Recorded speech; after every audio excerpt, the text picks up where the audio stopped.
fertilizer, but we didn't get into like specifics on how they work, because you've got traditional fertilizers that are in granule form, like tomato and vegetable food. That's a 722-8. It's got the small numbers right there. This is a slower release, lasts about 6 to 8 weeks, breaks down over 6 to 8 weeks. You get into some of the real slow release fertilizers like the Garden Coat. This is 6 to 8 months instead of weeks.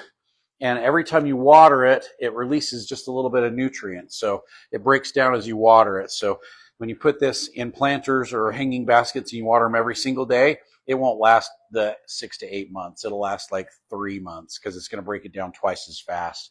So there are super slow release fertilizers like the Garden Coat, which will break down over 6 to 8 months. And then there's faster release fertilizers that are like water soluble or liquid, like some of these. I brought up like Grow Big from Fox Farm. How quickly do the plants pick up the liquid or the water soluble fertilizers? How fast do they consume those? Does anybody know? Fast. Yeah, sometimes they don't even last a week. So some people say, well, I use Miracle Grow, which used to be this analysis, but it's not that anymore. That's like the traditional analysis of Miracle Grow when it used to be good. And now it's like 23, 6, 7. It's very, very different. So for decades, Miracle Grow was a 15, 30, 15. And then probably about 8 or 10 years ago, when phosphorus and potassium prices skyrocketed, they couldn't keep the price under $10 for a 5-pound box at Walmart. And so they had to change the price, the formula to keep it down. And so they changed it to 2367. What would you use on houseplants? Houseplants, they need kind of a little balanced fertilizer. So we've got a bunch of different ones, but like a 12-12-12 would be good for houseplants, just a nice balanced fertilizer.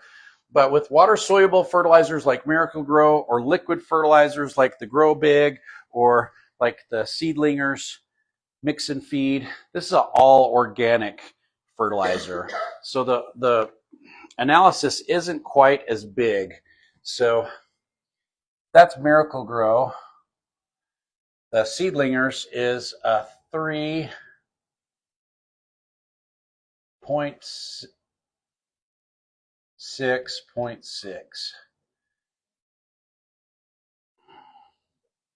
But it's organic fertilizer instead of a synthetic fertilizer. So there's big differences. So to start off the class, we're going to talk about the slow release and the quick release and how they work. And then we'll talk about the difference between organic and synthetic fertilizers, because there are some differences. And then how we make some of the organic fertilizers work as if they were the synthetic fertilizer. So Miracle Grow is water soluble. So you take a tablespoon of it, you put it in a gallon of water, and you stir it up, and it turns the water blue. All right, and you water your plants with it. It lasts about 3 days, maybe 4. So if you're not feeding a couple times a week, they're not getting the nutrient that they need.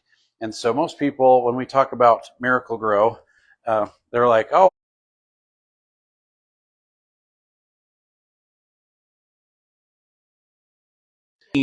they won't produce very well for you. Let's see, Addie, Nate, Aubrey, Was there, I mean, I know we're talking about outdoor gardening, but like I have a bunch of house plants, like yes, 30 of them. So what would be a really good quality? So my favorite for houseplants is called Eleanor's VF11, and it comes in a white bottle with black writing all over it. It's very generic looking. VF. V is in Victor, F is in Frank. VF11. And it has been pre-digested for the plants. So the analysis of 12, it's more like this.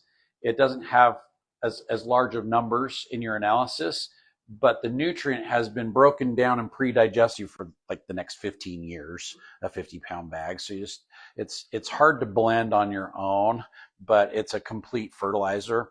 There are complete fertilizers available now that are equally as good, if not better, that are already blended, so you don't have to like do it yourself. So Yeah.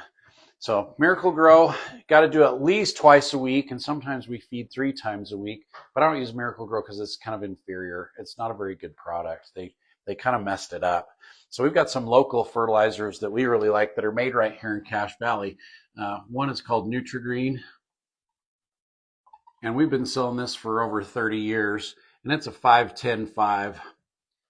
But it has all the micronutrients in there as well too. So if you took one of the handouts last week, all the plant nutrients on there, the major nutrients or the macronutrients, the nitrogen, phosphorus, and potassium. Then it has all the micros. So it's got the iron and the copper and the boron and the zinc and manganese and all those micronutrients that the plants need in small out. It's like there's only one way to find out, right?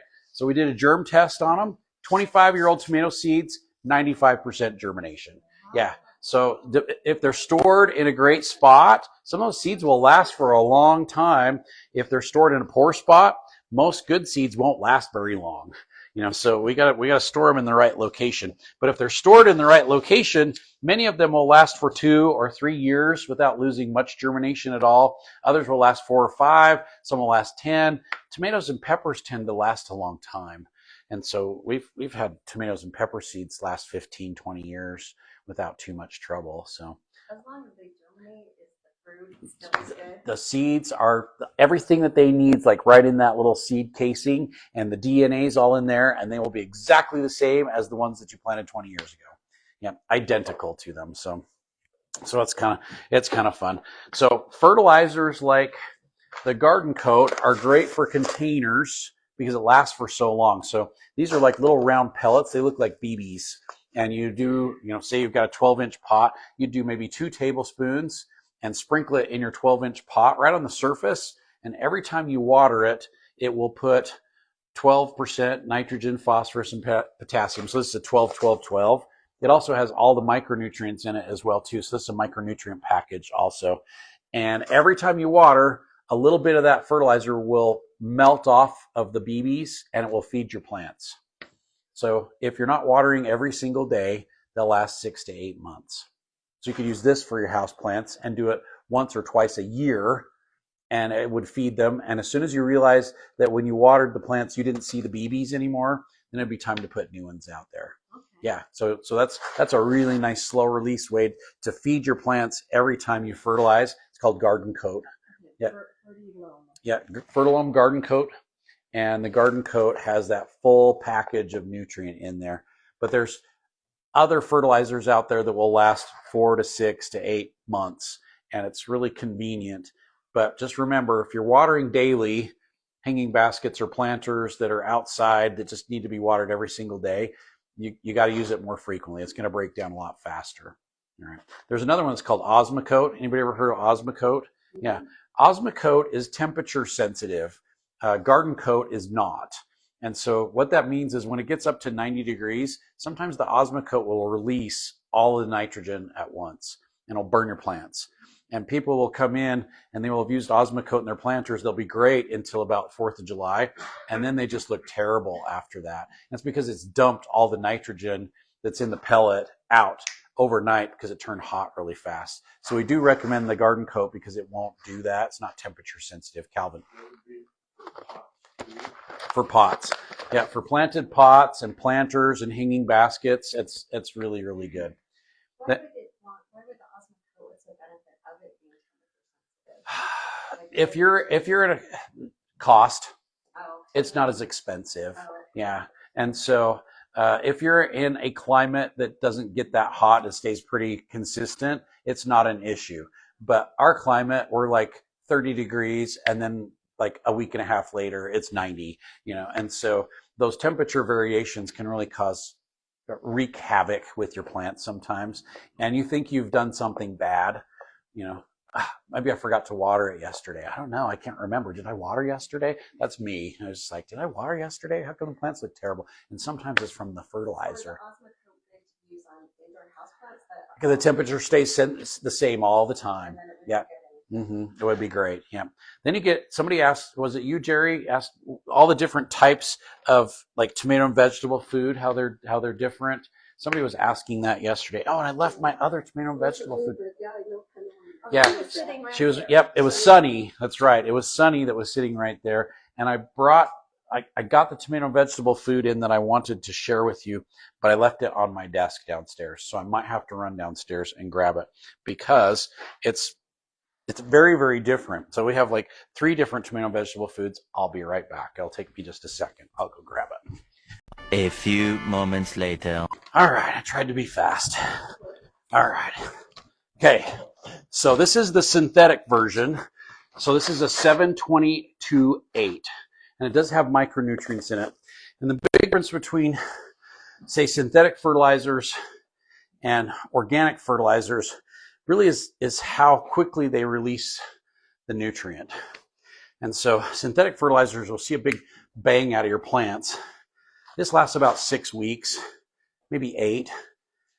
But the nice thing about this fertilizer is you can put it right in the row with the seeds when you plant, and it won't burn your plants. So it doesn't release a whole lot of nitrogen like really quickly.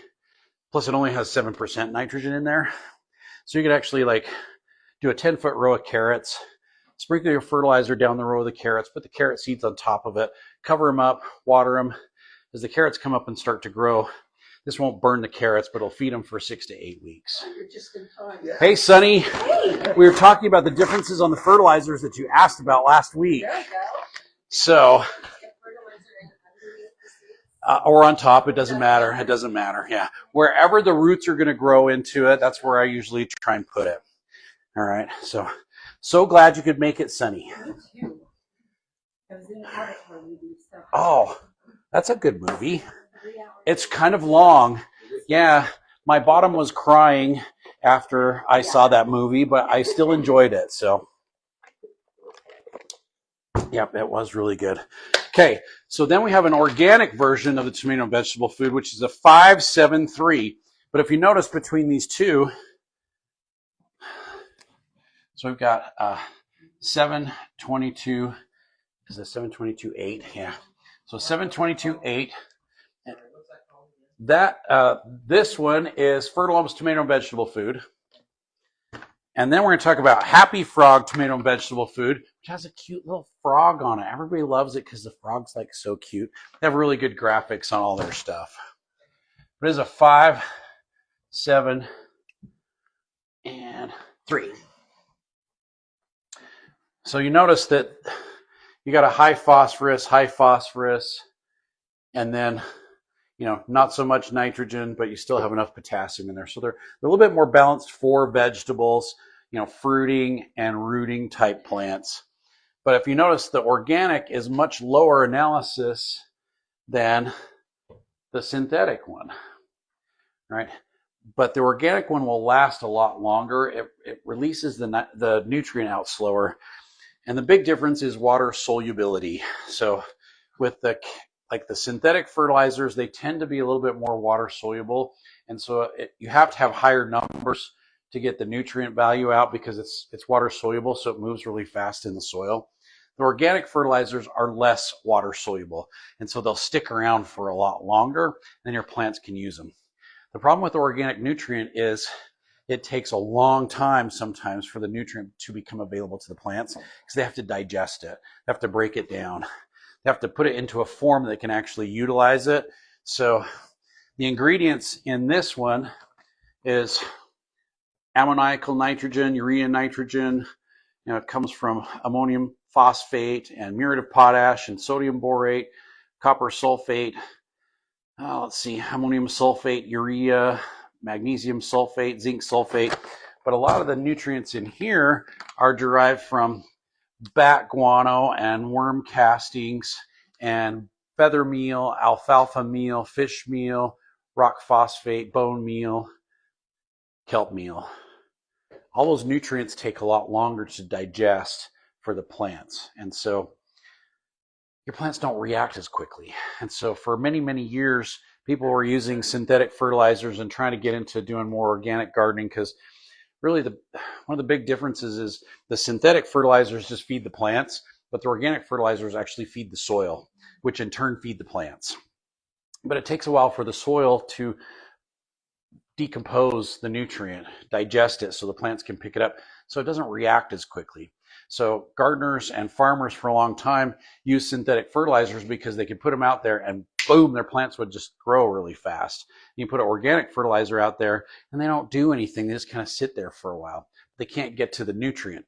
So what they have done is scientists have figured out the correlation between all the good biology and bacteria and microbes and microorganisms that are in the soil that actually break that nutrient down and make it available to the plants. So they started putting it into the fertilizer. So Happy Frog was one of the first fertilizers to put mycorrhiza and beneficial bacteria and microorganisms into their fertilizers. So this has all kinds of different mycorrhiza and beneficial microbes in there, and it's all listed on the label. Anybody know what a mycorrhiza is? So mycorrhiza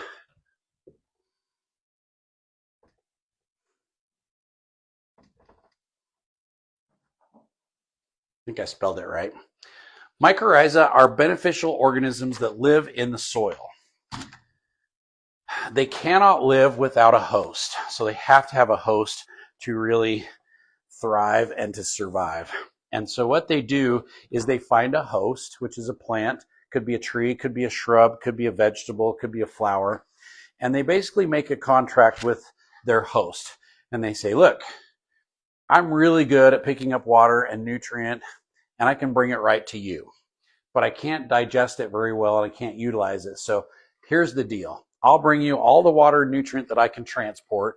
You digest it, give me back 10%, and I'll go find some more. All right. And most of the plants, like 90% of the plants that are out there, go, that's a really good deal. Let's do it. So they shake hands, and the mycorrhiza colonizes the root system of the plant with these little teeny tiny root hairs that go out in search of water and nutrient, and they find all that water and nutrient, and they're very effective and very, very efficient at moving that water and nutrient right to its host. The host digests it, gives a little bit of it back to the mycorrhiza, and the mycorrhiza goes, awesome, thank you, I'm going to go get some more. And it goes out and it finds some more. They have found mycorrhiza on plants out in the various desert and desolated areas, 50, 100, 200, 500, 1,000 feet away from its host. Yeah, so it will fight tooth and nail to try and keep its host alive. So you go to, Death Valley, and there's a tree out there, and there's nothing else around it. You can dig down in the soil, you can find the mycorrhiza that are hosting or helping that tree. They're bringing all the water and nutrient they can pick up to that tree. And so the mycorrhizal connection is critical. It doesn't digest the nutrient, but it transports it. And the root hairs of the mycorrhiza are smaller than the root hairs of the plant, of the host plant. And so it's really, really efficient at moving that water and that nutrient to the plants. The other side of that is you need that beneficial biology out there, those microbes and those microorganisms and those bacteria, and they will decompose the nutrient really quickly. There's some that are called archaea, and they live on like the outreaches of really difficult areas, like in volcanic areas and on frozen tundra. And that's what they do, is they break down this nutrient, make it available to the plants. So they've figured out how to add this into a lot of these organic fertilizers, and they start to react more like a synthetic fertilizer, and the nutrient is almost instantly available to the plants because of the microbial beneficial activity that's inside there, and it just makes everything work. So the microbes and the microorganisms break the nutrient down, and then the mycorrhiza transports it to the host, and the host uses it, and the cycle starts all over again. So that would be a really good fertilizer. So this is a really great fertilizer. It's not homogeneous. It's kind of like a mix of all kinds of different stuff in there, and it smells like poop too. So it's not like my favorite to apply. In fact, my kids are like, "Oh, Dad, are we using that all over again? Oh, I hate that stuff." But it works really, really well. Is that good for raised garden? Great for raised beds, yeah. However, we'll get to it in a second. This is a newer version, and this comes from a company in California, and the CEO of this company is an archaeologist. which is kind of odd because he got into archaeology, but he got really, really interested in Terra Prieta in Central America and how a lot of those ancient Americans gardened, and the soil that they built 5 or 6 or 800 years ago is still extremely nutritious and very, very, very, very healthy, but it's centuries old. And it took them centuries to build it, but it's still there. And so he started doing research into it. He found all the ingredients that they used to make this soil really, really, really healthy and really good for their plants. What a lot of people don't realize is there were civilizations in Central America and South America that had millions of people. How do you feed millions of people? It's kind of hard to do. You got to have like really good agriculture, and you got to have really, really good ways to transport food. They were growing their own food, and their plants were really, really, really productive. So they were getting a lot off their plants. They're using the stuff that's inside here. And so this not only has the same ingredients that the Happy Frog has in it, but it has the worm castings, and it has humic in it, and it has biochar, and then they put like way, way more bacteria in it. So the way they measure the mycorrhiza is in like propagules per gram. And on some of these, there's like 0.27, 20, 10, 40 propagules per gram on all these. And you get into this one, and we're talking 800,000, 660,000, 100,000, 1.4 million. It's thousands of times more active and more alive on the beneficial microbes and the microorganisms that are in there. So we started using this a couple of years ago, and we don't use the Happy Frog anymore because this stuff is awesome. It's really good. This one, it's made by Green Grow. Instead of having a cute little frog on it, it's got a cute lion instead. Yeah, this one is a 543. And the reason they put more nitrogen in, because if you look at these have higher phosphorus. So these have higher phosphorus, but this one is a 543. The mycorrhiza that I told you about, mycorrhiza is super effective at picking up phosphorus and moving it to the plant. And so they don't have to put as much phosphorus in because the plants get the phosphorus so quickly because of the amount of mycorrhiza that are in here. So, yes, Stephanie. Yes. I didn't even have to cheat. I know. This is kind of a weird question. Yeah. I was just thinking, so you said on the synthetic, you could literally put it in with your seed. It gives you an instant kind of boost. So could you then do that first, and then do the organic after for the longer term effect? If you do this, it will work both ways. Because of the mycorrhiza and the beneficial microbes that are in there, it breaks the nutrient down so quickly that it acts like a synthetic fertilizer. But the difference is this only feeds the plants, doesn't do anything to the soil. This builds your soil up. And so this, every time you add this, it puts good things back into your soil that makes your soil work the way it's supposed to. And I've always been a fan of synthetic fertilizers until I started using this stuff. And I was just like, oh my gosh, my plants are just going berserk. We got to taste the carrots. The carrots got this. Yeah, so amazing fertilizer. It's not terribly, it's not like insanely expensive. It's quite well priced. This bag will do about 1,000 square feet. And would you want that also with the seeds like the other? You can take this and put it right down the rows. And I'm a fan of fertilizing the plants, not the space in between the plants, because I hate feeding the weeds. Thank you for agreeing, Paige. Yeah, I hate feeding the weeds. So I just put the fertilizer right down the rows, or I put it right with the individual plants because I don't want to feed all the weeds because they're bad enough already. Yeah, so yes. So how many times would you apply that? 2 times a year. So if it's going to last this one lasts about 6 to 8 weeks, about the same as this. And think about it, 2 applications, 8 times 2, 16 weeks. That's their whole growing season. Yeah. But throughout the summer, I will boost my plants with a water soluble or a liquid fertilizer, or I'll do some compost tea on them. We'll kind of talk about compost tea as well too, because that's like this stuff supercharged with lots of goodies in it. But So if you have 1,000-foot garden, you would use that. yep, You would use one bag. one bag to do 1,000 square feet, and and then get another bag and do another 1,000 square feet. But your soil will love it, and your plants will go crazy with it. And that's just putting it along the road. Just right in the rows, yeah. You could do it over the entire garden if you wanted to, but I just treat individual rows. So I've got a scooper that's about a cup, and we'll pop the bag open and I pull that out and spread it.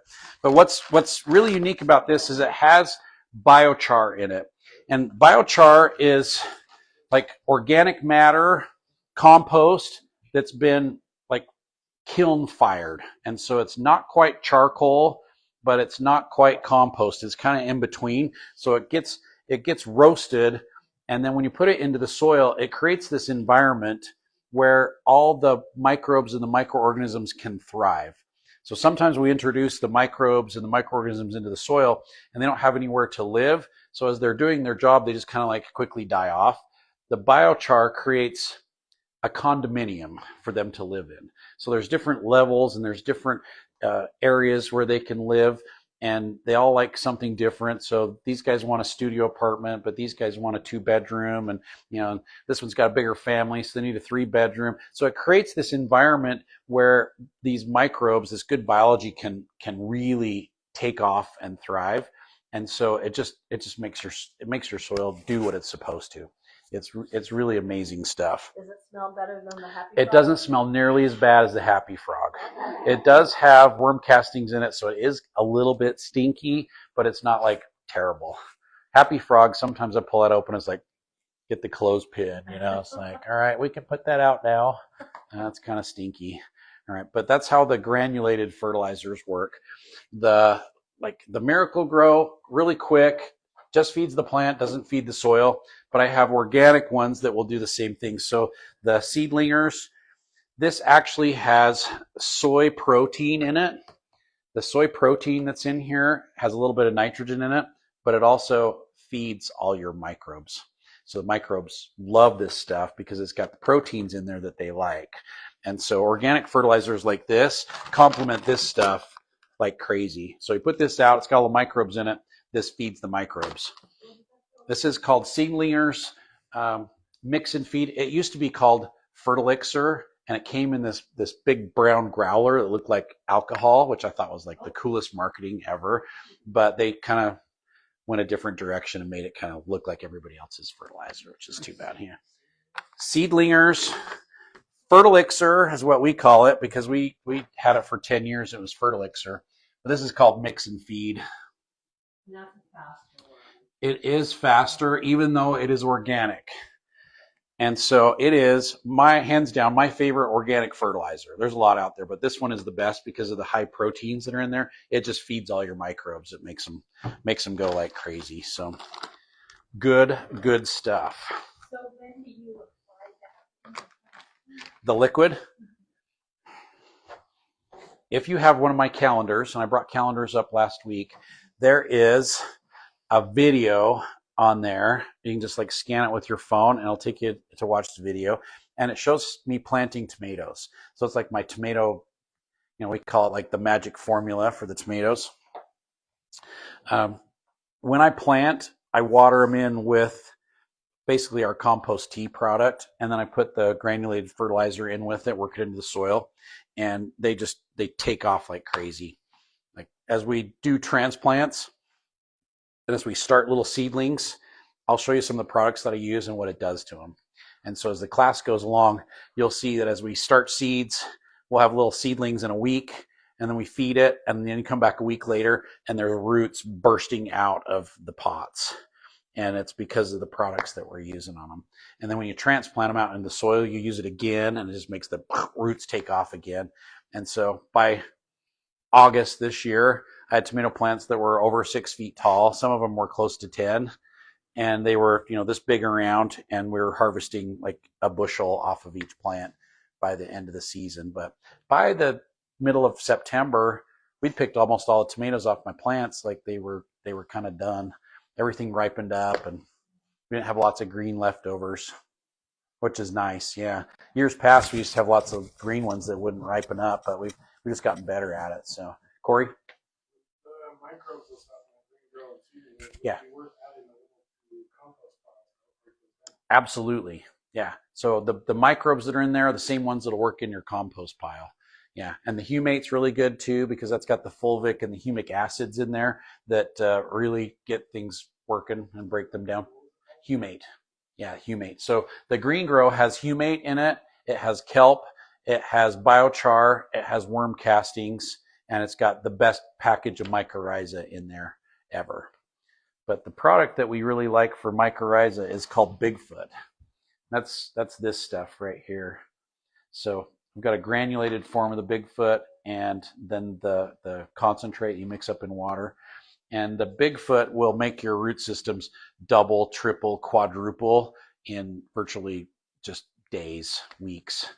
So we'll start some giant pumpkins, and I'll start the giant pumpkins we'll start them here in class too, but I'll start them in like 4-inch pots. And within 10 days, they have completely filled the 4-inch pots with roots, and they're growing out the bottom. And so I'll take them out of there, and we'll put them into 3-gallon pots, not 1-gallon pots, into 3-gallon pots. And we'll plant them in there. And in about 10 or 12 days, the roots will start coming out the bottom of those pots as well too. Yeah, that's how fast the mycorrhiza work. Yeah, Wendy. I have a question about like bugs on squashes, which includes the pumpkin. Right. Because a friend of ours has a much bigger garden. We are novices. They are not novices, but they still. It's like every year, all their squash and pumpkins They get squash bugs. And so, like, you do all this wonderful stuff, you plant it, and then squash bugs. As we get into pests, and we'll talk about bugs and diseases and how they damage your plants and weeds, we'll cover all that stuff. So just be patient. Be patient. We'll talk about how to keep the bugs away. I've got repellents that work great. There's mechanical things you can do to keep the bugs away, and of course we've always got insecticides of various kinds. But I like repellents because then it just keeps the bugs out of your garden in the first place. So we'll talk about repellents a lot. Okay. Yeah. Yeah, we'll cover fruit trees too. We'll get fruit trees. So lots of really cool products out there. So the mycorrhiza are amazing. This product here, also by Green Grow, is called Green Aminos. That's like doing green smoothies for your plants, and they're super, super healthy. And I started using that last year.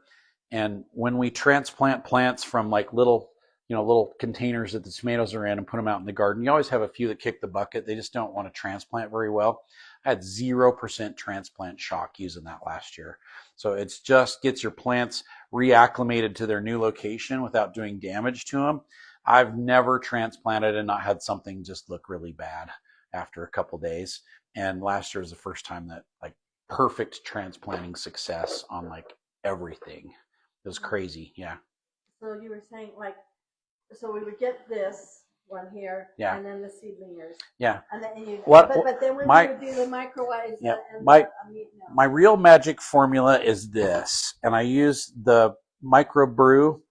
This is what our compost tea is. So anybody done the compost tea at the store before? Yeah, it's great, isn't it, Calvin? Yeah. So the compost tea, we do a free refill program, and you buy a container, which is a 1-gallon container, or we also sell 2.5-gallon containers. Some people have a hard time carrying the 2.5s. Others are like, just give me the biggest one you've got, because then I don't have to come back very often. But the compost tea is full of microbes and microorganisms and mycorrhiza. And what we do is we mix them up in water, and then we put the seedlingers in with them, and we feed them, and then we aerate the water. And what it does is it takes the microbes and the microorganisms that are in here, which are basically the same ones that are in the Green Grow. So it's just in a liquid form instead of a dry form. And we put their food in there with them, and then you aerate it. And what happens when you aerate it is they start to multiply. So if we start with millions of microbes and we feed them and we aerate them, all of a sudden, instead of millions, you have billions and trillions of microbes. They multiply that fast. So we aerate it for 24 hours, and then people come in and they buy it and they take it home and they water their plants with it. And it puts just millions of microbes and microorganisms into your soil makes your plants go like crazy. So we would do that instead of. That's what I do to get the plants started and get them going. But I still use the green grow to give them a longer food. This is like a Snickers and a Coke, but it's better. It's a lot better for you. So it'd be like a healthy version of that, where the green grow is more like, let's go out to dinner and let's have a real meal. And so that's got like more long-lasting sustainability in there. But this combination makes your plants just take off like crazy. So then we buy the green tea, the compost tea, or you make your own. This is what we use to make it with. So I've got some customers that are like in Preston, and it's dumb for them to buy the compost tea containers because they buy the container, but then you can bring it back and get free refills all summer long. But for them to drive from Preston to Logan costs more than the tea does, you know, and so it's hard for them to do that. So I teach them how to mix their own so they can make it whenever they want.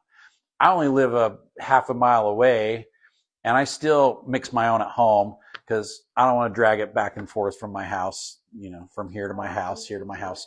About every 2 weeks. But the plants go crazy on it.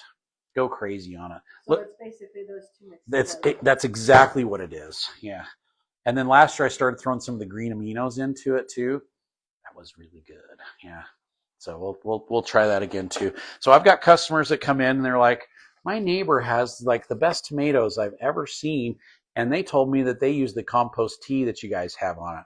And we're like, yeah, it's really good. And you know, you can buy the gallons, and they go, well, I'll just try a gallon this year and see how it works. So they buy the gallon and they come in and get, you know, 10 or 15 refills or whatever throughout the season. And then they come back the next year and they go, you know, last year we did the compost tea and it was awesome. We got one of the gallon things. I need 2 of the 2.5 gallons this year. And then they take 2 of the 2.5 gallons and then they do refills instead. It is addictive. I'm going to tell you right now, you know, if you don't want to get into it, don't buy it, because you will want more, and then you'll want more, and then you'll want more, because your plants just respond to it. We use it to perk up the hanging baskets that people bring back that they've killed. And we use it to like resurrect plants that are really struggling, and it's like magic. Dale, question. Seedlingers, and this one is called Micro Brew. Yeah, and the best part about it is since we're mixing the two products together, we use them at half strength.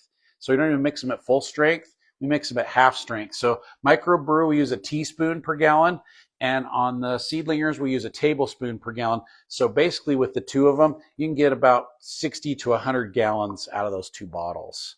So it's really pretty, it's very inexpensive. Yeah. 1 teaspoon on the Micro Brew and 1 tablespoon on the fertilizers. It's on the container, Yeah, right? but if on the bottles it'll say use 2 teaspoons and 2 tablespoons. But we do, since we're mixing them together, we go halfsies. Yeah, because we're taking 2 products and we put it together per gallon. Yeah, if you want to make your own. But we aerate it here. So I've got like 175 gallon tank that we do here, and we fill it up and we brew it almost daily because we go through that much of it. Yeah. How do you aerate? Right? We can't really. An air stone that you would use for a fish tank aerates so it's got an air pump on it, and then it's got a stone on it that diffuses the air, so you get the little bubbles in there. The aeration is what really makes them go. So when you can aerate it for 24 hours, the millions turn into billions and trillions. They just multiply like crazy. So we buy a fish tank? No, you just buy the air stone and the pump. So I've got big air stone that I've got at home, and it sits in the bottom of my tank, and I've got an air pump that you know powers it, and I do 70 gallons at a time at home. So I've got a big tank, and I just do 70 gallons. And my garden's 8,000 square feet, so yeah. So you know, I don't use it on everything. I just use it on critical stuff. So Jerry, and then Dee. Okay, then question, what is an air stone? Air stone is like a stone that has lots and lots of little teeny holes in it. And when the air pump pushes air through it, instead of getting big bubbles, you get lots and lots and lots of tiny bubbles. Where do you find those? At like Yeah, Walmart. PetSmart, Or any Walmart, pet stores that anybody sell the that air sells pumps and- fish, They've got air stones. Yeah, some are bigger than others. So, yep. D. If you buy the jug, Yes. you have to do anything after you get home. I mean, Use it. That's all you got. That's all you got to do. Don't let it sit around. You want to use it because within 24 hours, your microbes start to die off if you don't get them introduced to the soil. And so when you get it, you want to take it home and use it within 24 hours on your plants. And then you just throw the empty container in the back of your car. And the next time you're down close to Anderson's, you go, oh, I think I'll go fill up. And you just go to the tank and my employees will meet you there and they'll fill it up and they'll say, D, great. Thank you. Thanks for coming. Let's get your name down so we know how many, refills you've had. And that's about it. So then they wave at you and say, bye, thanks for coming. Yeah. And then they try and get you to buy more stuff. Paige. How much do you put on each plant? For like smaller tomato plants, I'll do like a half a cup to a cup, just enough to like saturate the root system with. So you don't have to use like a ton on them. But when somebody brings a really sad looking hanging basket in and we're trying to resurrect it, I'll just like saturate the whole thing and just try and keep it moist for a while. And then when it dries out, I'll hit it again. But sometimes within 2 weeks, we can get a really sad looking basket looking like amazing again. Yeah, it just really perks the plants back up. Focuses on getting the root system really, really healthy. When the root system's healthy and picking up nutrient and water, all of a sudden the plant responds as well too. So Wendy. I have, this is just because I'm ignorant, but like the hanging baskets, and then I also have, pots that have flowers. Yeah. And at first I'm all, ooh, deadhead. And then after a while, I was like, deadhead. I mean, is that Like really important to deadhead constantly? Like it depends on the flowers. So like the hanging baskets that we do in front of the store that look like this, those don't need to be deadheaded. Okay. So they're self-cleaning. Other petunias, you got to take the spent petunias off or else they kind of stop blooming. But this particular variety is called Vista, and Vista doesn't need to be deadheaded. It just free flowers all the time. So we would just come in and say, the ones that I don't have to deadhead. Yep. Get the Vistas. Yep, okay. The Vistas. They're like the most heat tolerant, and you don't have to deadhead them. They're just like such low maintenance that they're perfect for us putting out there on Center Street and on Main Street. They just look so good.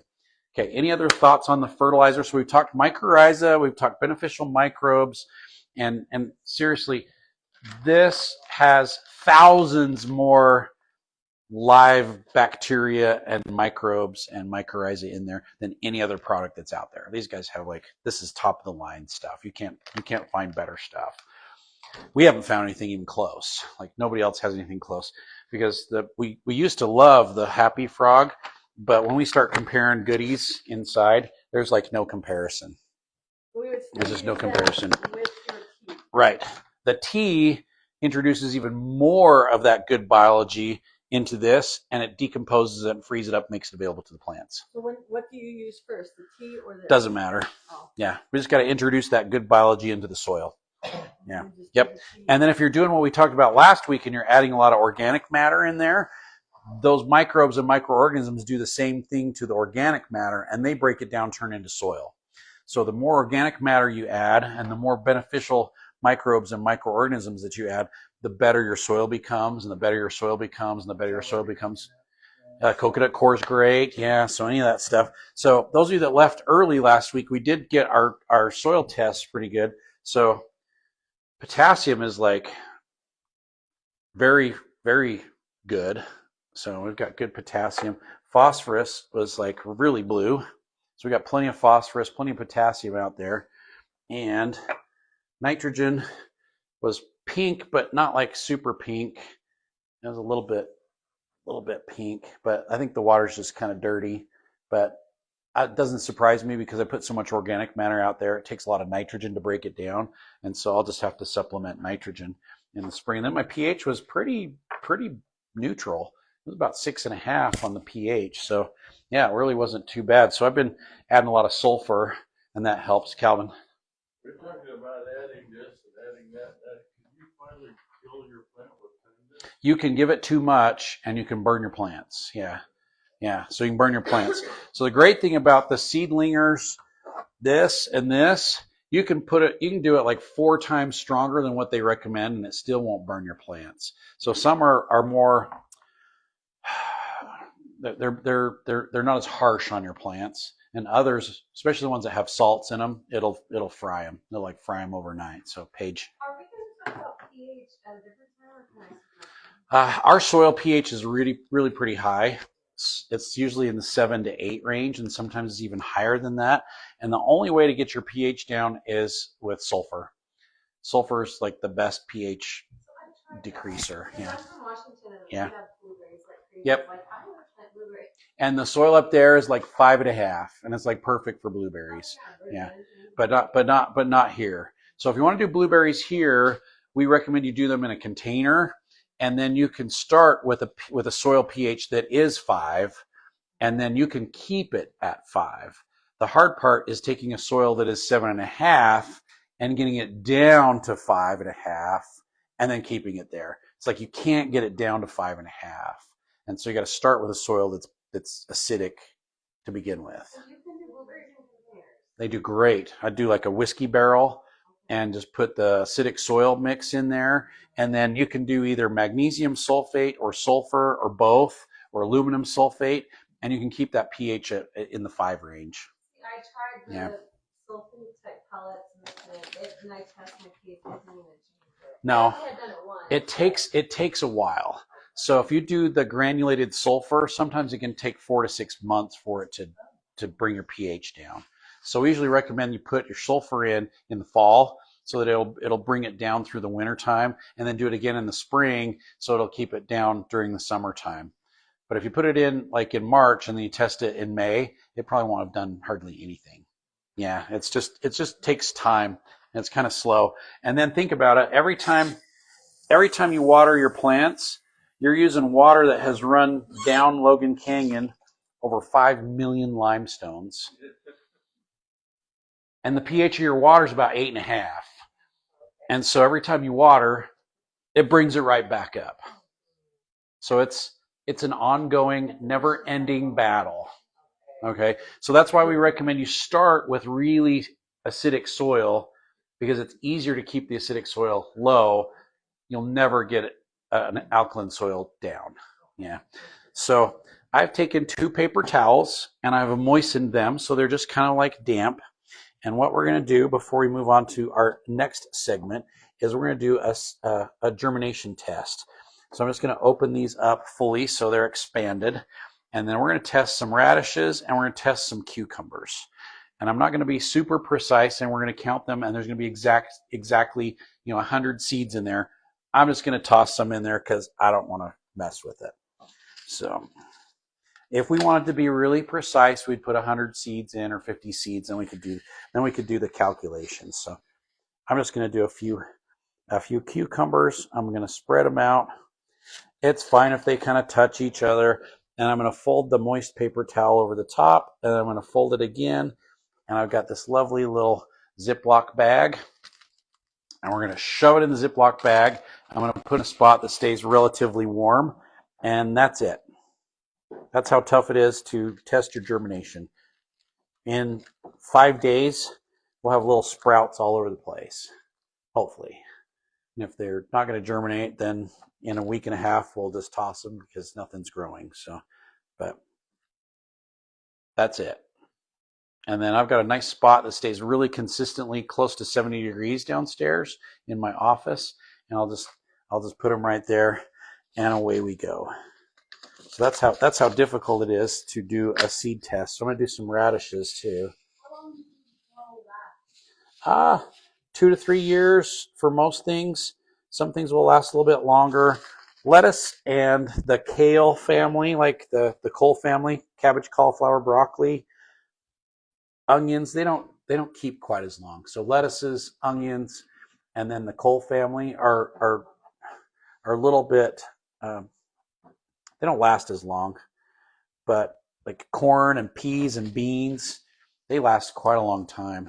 I've had corn that we brought in, varieties that we couldn't find anywhere, and it tested at 90% when we got it. And then after 2 years, we tested it again, and it was at 95%. It was actually like higher than it was.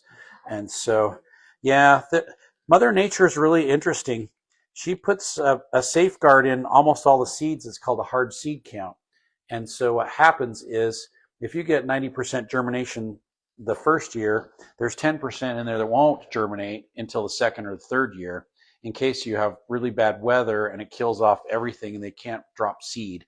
And so there's always a backup plan in there. So you'll never get seeds that all germinate the first year because there's a backup plan built in there to compensate for crappy weather. So yeah, it's quite amazing. That they sell prepper things, they're supposed to last for years. Oh, those have been like vacuum packed, and if they're vacuum packed and they're stored in a good location temperature wise, they'll last a lot longer.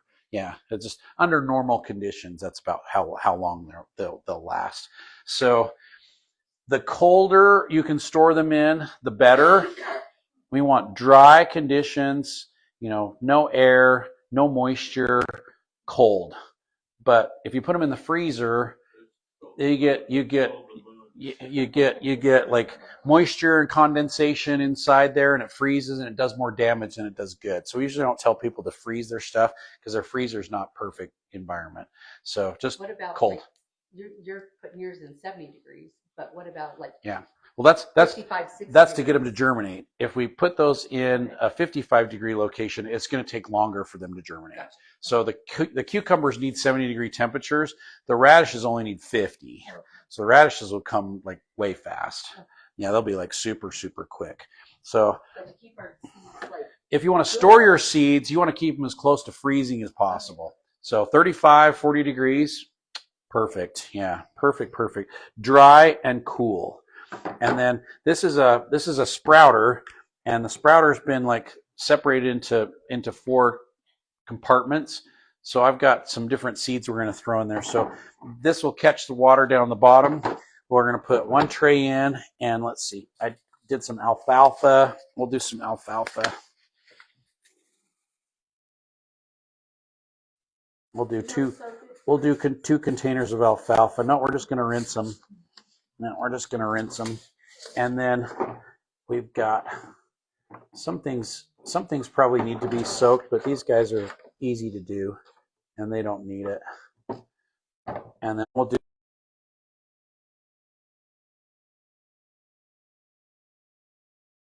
and the next week we're going to try some stuff. So instead of having carrots, we're going to have radishes and alfalfa, and we'll see if the kale germinates that fast too. But the radishes, we'll be eating radishes and alfalfa next week.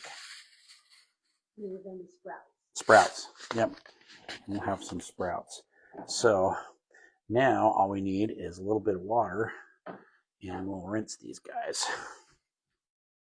This used to be real popular, but now it's microgreens. It's microgreens. Yep. And we'll probably do a little class with the microgreens too. Microgreens are sprouted and started to leaf. So they've like put out their first true leaf, and microgreens have more nutrition in them than the sprouts do because they've gotten sunlight, and the flavor is really intense. So you get a lot of flavor and you get a lot of nutrition out of them. So If you grow them in dirt, right? 'Cause I've done that in there. the microgreens you do in dirt, yes. And then there's a mess. If you do it right, it's not too bad. Okay. Yeah. You're doing a class. So we'll do a class on microgreens and how to do that. And the microgreens are actually a lot of fun to do. And we've got in our extra warehouse, we've got racks with lights on them. And we started doing microgreens. We thought it would be really good to do in Cache Valley because a bunch of restaurants do the microgreens. And so we got really good at growing a bunch of different microgreens, but they wouldn't buy any from us. So we quit doing it. Yeah. It's like, it's fun to do, but if you don't have a customer to buy it, it's like you're just wasting time and money. So we couldn't get a customer to buy them from us. It's just so easy for them to get them from US Foods. We couldn't get any of the restaurants to do it locally. They're just like, well, I can just order it from US Foods and get it here tomorrow. And it's like, well, you have to tell us 2 weeks in advance what you want. Ours were better. Ours were less expensive, They just like the convenience. So yeah. So it was a tough market for us to break into, but we got really good at growing stuff, and God, there's some really fun things that we were growing. So we can teach you how to do that too. Okay. Okay, any other idea or questions on fertilizer before we move on? All right, we did a pretty good job covering stuff. I'm sure you'll have other questions. So now I'm going to pass out our seed list, but we're not really going to talk about the vegetables on the front till the end. We're going to talk about the stuff on the back because that's actually the most important. 2, 4, 6, 2, 4, 6. Okay, pass those down the row. We just need one. Well, just take one then. You can take more if you need. I made extra copies. So there we go. All right, 1, 2, 3. There you are, passed down. And Ethan's the only one. Where's all your friends today? Ah, man, you're taking notes. But we will broadcast live, and we will post the videos too. So if anybody wanted to go back and watch again, you're good. There's 2 for you all back there. All right, so we recorded the whole thing, so you can go onto our Instagram page, and it should be there. I'm not sure if they posted it to the website yet, so but it's there. So before you take off, when Maddie comes back, because she set up the video camera, bug her, and she'll tell you where to go to watch it. Then you won't be behind at all. So yeah. Of course, it's better to be here in person, but this way you can at least get some of the information. And then whoever's watching on the live stream, I mean, they don't get to eat the carrots and have fun with the sprouts, and they won't get to transplant stuff, but at least we can share some of the information with them. So it's all good. Okay, so take your vegetable seed list, and we're going to get into all these vegetables. So before, Marion was asking about artichokes and how to do the artichokes, and I said, stop stealing my thunder, Marion, because we're going to come back and we're going to talk about that.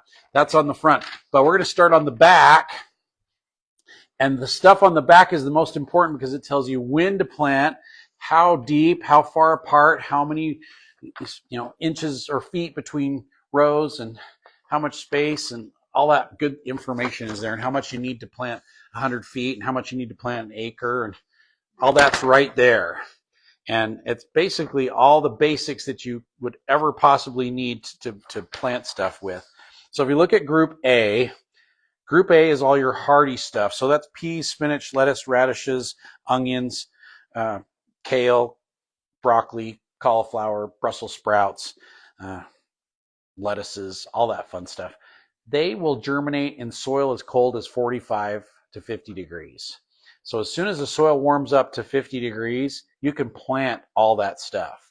And traditionally, that is around the first or second week of March.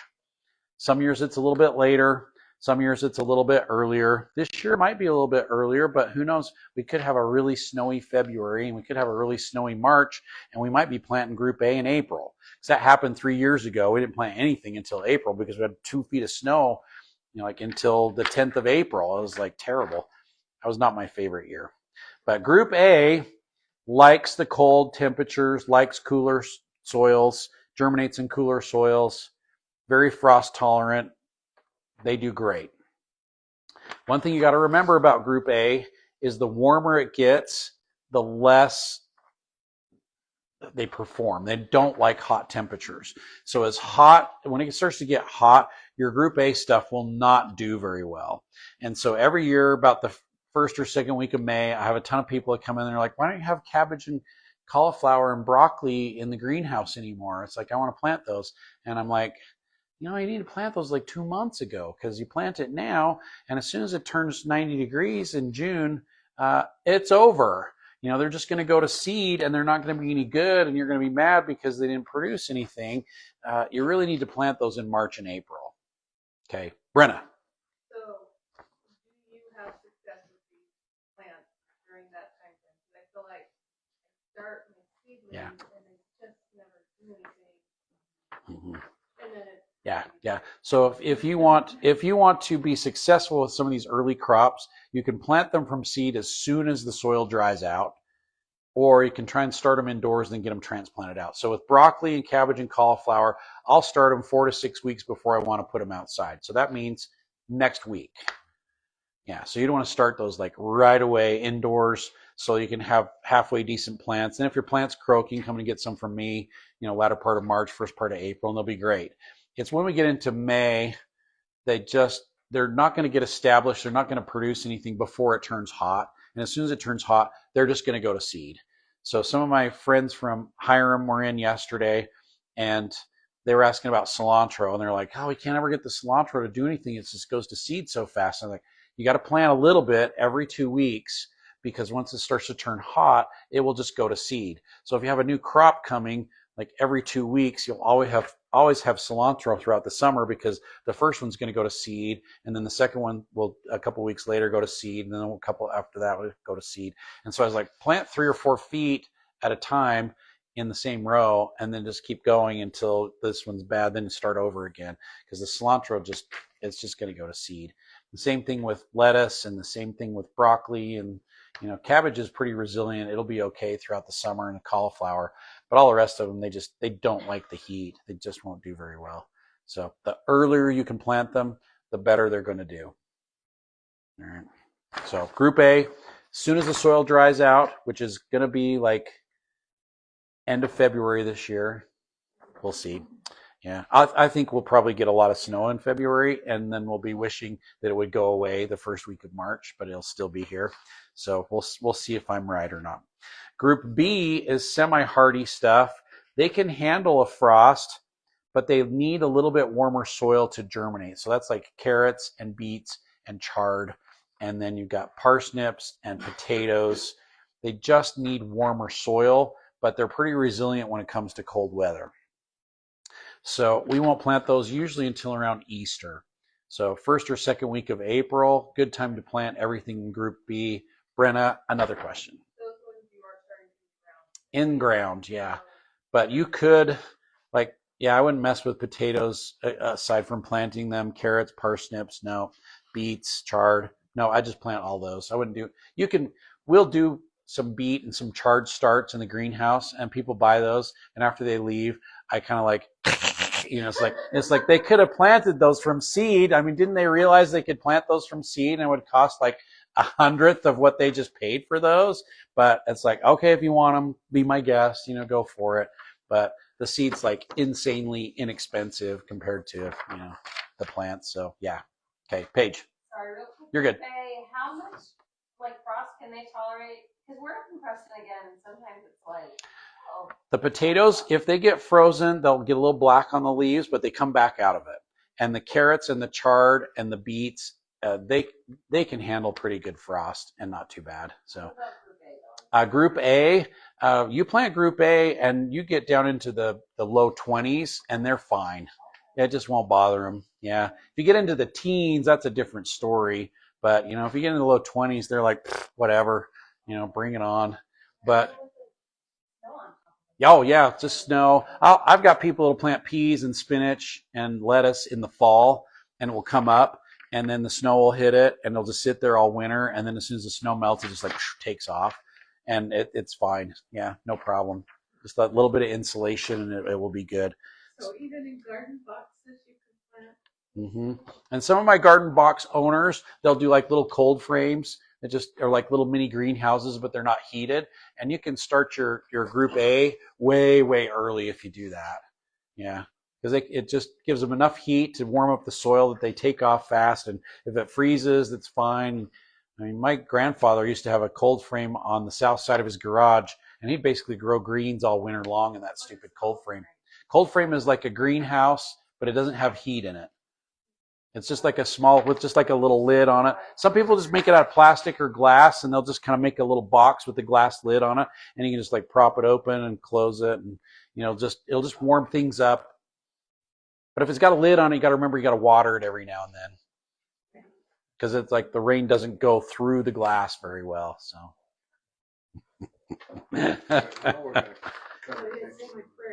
No, not enough. That's right. Lord, please let the water go through my greenhouse so I don't have to water. Yeah.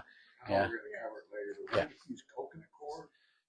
Coconut coir. So as we get into talking about the individual plants, and we talk about carrots, and we talk about beets, and we talk about chard and cucumbers and some of those, I use coconut coir that we started last week over the top of them, and they germinate twice as fast. Oh, it's amazing. Just like a 1/4 inch over the top of my carrots. Because if I don't do the coconut coir and the carrots, it's hard to keep them damp, and they tend to wash away, and it takes like 21 days for them to come up. But if I do the coconut coir on them, 12 days. I can get them up in 12 days every single year. The kohlrabi too. So anything that's small and hard to get to germinate, the coconut coir makes it so slick and easy.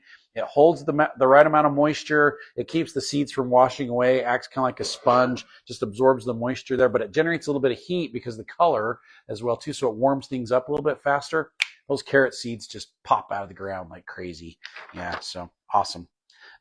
Group C, we're getting into tender stuff. So that's going to be like beans and corn. 1 frost and they are toast.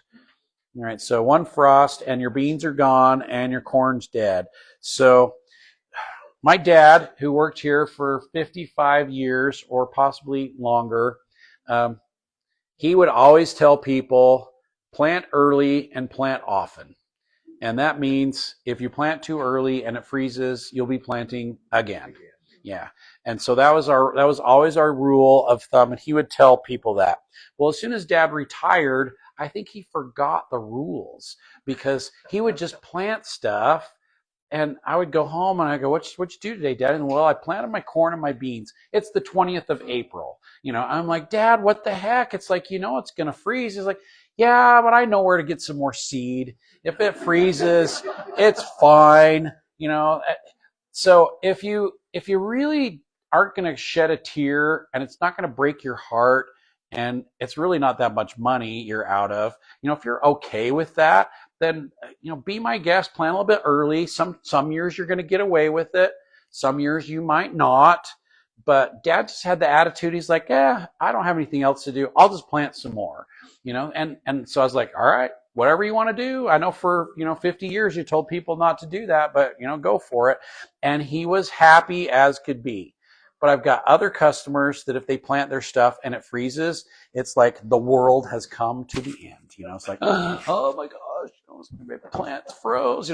If that's going to be you, then wait until frost is gone. All right, just wait until frost is over, because usually our last frost for the spring, pretty average, is 18th of May, 20th of May. We're talking 18th to the 20th of May is our average last frost in Cache Valley. So it's better in Brigham. Brigham a little bit warmer, Preston a little colder. Yeah. So last year, I think our frost, I put it in the calendar, I think it was around the 20th. It was pretty spot on. The year before, it was late. It was like June 14th, it was really late. And that was like, that killed everything in Preston. Yeah, didn't that like kill everything in Preston? Oh yeah, it was bad. Yeah, it was bad. But the year before that, it didn't freeze in May. Like we didn't have a frost in May. So it's like, go figure. Let's see, last frost. See, on the calendar, I've got frost-free Friday is the 22nd of May. So that's like when that happens. Ooh, this year, full moon is on the 31st of May. There's something about the full moon around that frost time period. That's when it's coldest. So watch that. We could have a frost either the first weekend of May, and that will be the last one, or it could be the last weekend in May. So we'll flip a coin this year and we'll see which one it is. But it's almost always, not always, but almost always the full moon of May.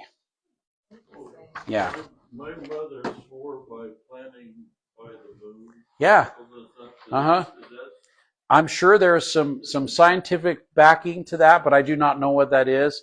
I'm not a big fan of like companion planting, because for me that just it doesn't make sense. But other people swear by it, so there's got to be something to it. But for me, people are like, well, put marigolds out there, it keeps the bugs away. And I'm like, the only way it keeps the bugs away is it attracts all the bugs to it, so it doesn't eat the other plants, because marigolds are like the worst as far as I'm concerned. They don't keep bugs away, they attract bugs. So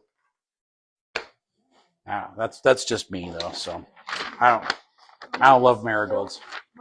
Yeah. That's what I'm saying. Some people love the companion planting.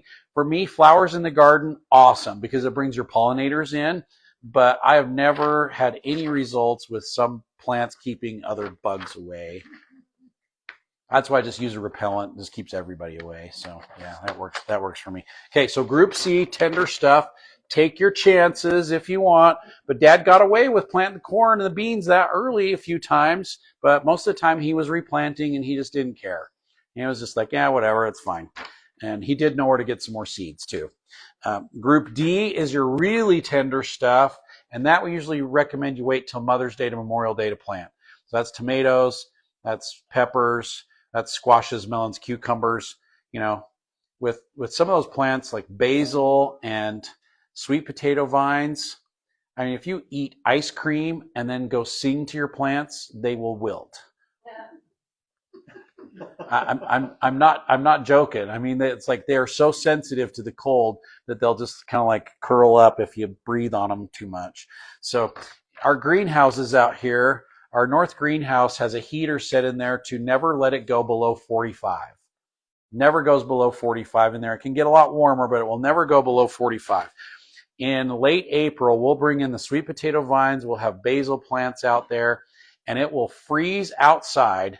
It will never get below 45 inside, and I will come in the morning, and they will be laying on the ground, desperately, ready to die, because it's so cold outside, and that's how sensitive they are. Yeah, I mean, they're 10 degrees away from freezing, and they're acting as if they've been, hit by frost inside the greenhouse. And it's like, I don't know if they have like little eyes and they look outside and go, oh, it looks really cold out there. I think, but that's sweet potato vines for you. Stupid things. Jeez, the basil's just as bad. So yeah, so those are your tender things. Then if you look at group E, group E is almost all of group A all over again. So we can plant all those cold crops again latter part of July, first part of August into September, and they like it when the temperatures are cooling down in the fall, and they do great. So that's when I actually plant my Brussels sprouts, because when I plant them in the spring, they never do anything because it turns too hot too fast. But if I plant them in July, they get established, and then in September and October, they're producing when it's cooler, and they do amazing. So all the commercial growers of cauliflower, their crop in the fall is twice or three times as productive as their spring crops, because the weather is just more conducive to it. So they're growing cauliflower for Thanksgiving. So they start it in July, so it's going to be ready for Thanksgiving, and that's like the best cauliflower of the year. So are you trying to transplant? You can start the seed right out there in July, and it will just take and go like crazy because it'll germinate so fast because the soil's really warm. Yeah, soil's really, really warm. So you can replant everything in group E in the late fall for a nice fall crop. I mean, think about it. Pioneers planted most of their stuff on July 25th, the day after they got here, and they grew enough food to make it through the wintertime, but it just depends on what you're planting. Depends on what you're planting. So some things will do better than others. All right. Any other questions on the planting? Basil? No, the peas. Oh, the peas can handle the cold. If you're going to plant peas in the fall, you've got to get them to flower and start to set pods before it freezes consistently in the fall. So with the peas, you really want them to plant them early enough that they're blooming the end of September, so that you can get pods set before we get some cold weather in October. Yeah. And sometimes I'll plant peas in the fall just to get like little small pea sprouts, and then we'll eat the tendrils off them. Oh, delicious. They're like really, really good. Yeah. So Ethan. Wondering if I should be as scared of mint as early on. Mint is fairly aggressive. If you can control it and keep it from spreading all over the place, mint is great. What, in a pot? Yeah, in a pot, or put like an 8-inch edge in there so it doesn't go, but it is aggressive and it spreads, and it's harder to get rid of than you think, especially if it's in amongst your plants that you really don't want to kill. So you want to corral it somehow because it will spread all over the place. Does it go from year to year? Like we have some in a pot. Mint is perennial. It will come back year after year. It spreads by seeds and it spreads by root, both. So if it's in a pot on a patio, It will stay in the pot. okay, Yeah. so it won't blow. But you could see little seeds growing in the cracks of your driveway. Okay. Yeah. The birds spread it around. Possible. We had some mint in North Carolina, and it Yeah. went from the pot Yeah. to the ground. Sometimes it's the wind. Sometimes, who knows. So, but those little suckers spread all over the place. Okay, are we good on planting? I want to go over like frost protection really quick because we talked about frost. So what a lot of people don't understand about frost is sensitive plants, when it freezes and you put a cover over the top of them, if the cover is touching the plants, it will freeze right through the cover. All right, so you can't just put blankets on them or just even frost cloth or plastic. It has to be above the plants so you have an air pocket in between there because the frost will kill them right through the plant. All right, so make sure you've got props to keep them up off your sensitive plants because it will get them. Now, a hot cap, and I should have some hot caps here. Did I put them back here? Oh, they're right here. Okay.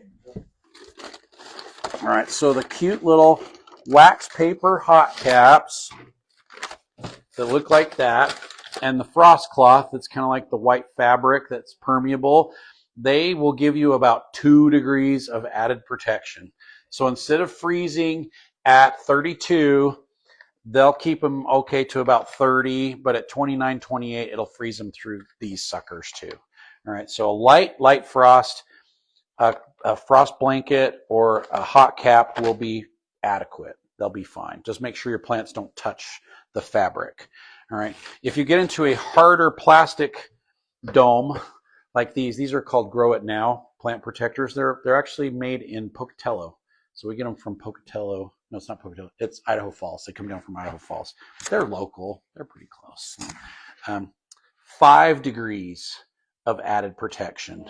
And they have a bigger one too. So they make this size and they make a size that's about that big. I use the bigger ones because they're really nice. But not only will they give you frost protection, but they generate a lot of heat during the day, so you'll get growth enhancement out of them as well. And the tops will close up. So you can actually close the tops. So extra frost protection, but when it gets really warm during the day, you can open them up and vent them so your plants don't wilt and get sunburned. Yeah, they get cooked is exactly right. Yeah, they get cooked. So these are really nice.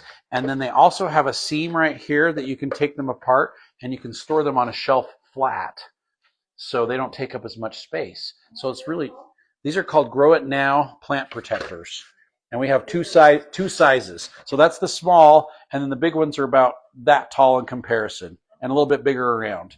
And they will last more than one season. If you don't leave them out all summer, which sometimes I have done, they'll last 2 or 3 and sometimes 4 years. But if you leave them out for the whole summer and they get the UV, they're only good for about 2 years and they start falling apart. So they are $5-ish. Yeah, these are probably a little bit less, and the bigger ones are a little bit more, somewhere in that range. I haven't sold many yet this year, so I can't remember. So yeah, but these work great, and they are made locally, so we really like those guys. Wall of water. So these are the tubes that you put water in that make a little ring around your plants. You can close down like a little teepee, or you can open them up. The walls of water will give you about 10 to 12 degrees of added protection. So we've actually seen the water inside these freeze solid, like columns of ice, and the plant inside was still protected. As the water freezes, it actually releases a little bit of energy, and if you've got your wall of water closed up, it will retain that heat. That energy is heat inside there, and it actually generates heat as the water freezes. And so we've seen these protect plants down to 20 degrees. Yeah. And so I don't recommend you put your tomatoes out the 1st of April because they don't grow. They just sit there. but these would keep them from dying for about a month. Yeah.